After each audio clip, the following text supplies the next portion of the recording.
যারা কোমর ব্যথাতে খুব কষ্ট পান তাদের জন্য আমি 3টে মাত্র এক্সারসাইজ বলবো। এই 3টে এক্সারসাইজ করে দেখুন, কোমর ব্যথা থেকে খুবই আরাম পেয়ে যাবেন। প্রথম এক্সারসাইজটি হলো এইভাবে শুয়ে পড়তে হবে। হ্যাঁ, শুয়ে পড়ে দুটো পা এদিকে আর মাথা এদিকে, এইভাবে আপনাকে ব্যাকে টুইস্টিং করতে হবে। হাত দুটো এইভাবে সোজা থাকবে।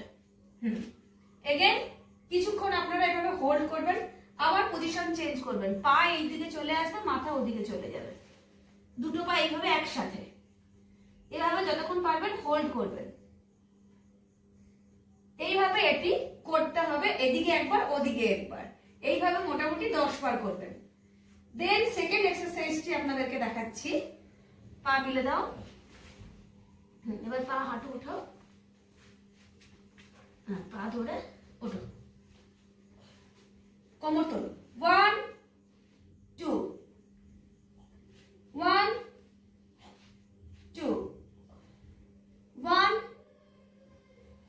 2, এভাবে করতে হবে আপনার ক্ষমতা অনুযায়ী 10 থেকে 12 বারের মতো। 3 নম্বর অর্থাৎ লাস্ট এক্সারসাইজটি হলো 1 চেঞ্জ ডাউন 1 এগেইন 1 2 1 2, ব্যাস এইভাবে করতে হবে 3 নম্বর এক্সারসাইজটি। মোটামুটি টোটাল এক্সারসাইজ গুলো 3টে মিলে আপনি যদি প্রতিদিন 10 মিনিট সময় দেন আপনার কোমর ব্যথা গায়েব হয়ে যাবে।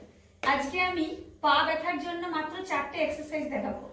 এই 4টে এক্সারসাইজ যদি প্রতিদিন 10 মিনিট করে করতে পারেন, আপনার পা ব্যথা, যন্ত্রণা, দিনের শেষে ক্লান্ত লাগা পায়েতে, এগুলি সব ঠিক হয়ে যাবে। প্রথম এক্সারসাইজটি হলো এইভাবে পাকে তুলে পুরো সোজা রেখে পায়ের এই জায়গাতে চাপ দিয়ে ধরে রাখতে হবে, আর পাকে এইভাবে সোজা করে হোল্ড করতে হবে যতক্ষণ পারবেন। মিনিমাম তো আপনাকে 30 to 60 সেকেন্ডস করতে হবে। এইভাবে হোল্ড করবেন। এতে কি হবে, আমাদের এইগুলোতে যে যন্ত্রণা ব্যথা হয় সেই জায়গাগুলোতে এক্সারসাইজ হয়ে যাবে এবং আপনি সাথে সাথেই আরাম পেয়ে যাবেন। এইভাবে ধরবেন, ছাড়বেন। পরের পাটাকে সেম এইভাবে ধরে সোজা, পুরো যতটা পারবেন সোজা তুলে এইভাবে আপনাকে চেপে হোল্ড করতে হবে এই জায়গাতে। ধীরে ধীরে ছাড়বেন। এইভাবে আপনাকে এটি এই পায়েতে 10 বার, এই পায়েতে 10 বার রিপিট করতে হবে। সেকেন্ড এক্সারসাইজটি হলো এইভাবে পাকে সোজা রেখে সামনে পেছনে, সামনে পেছনে,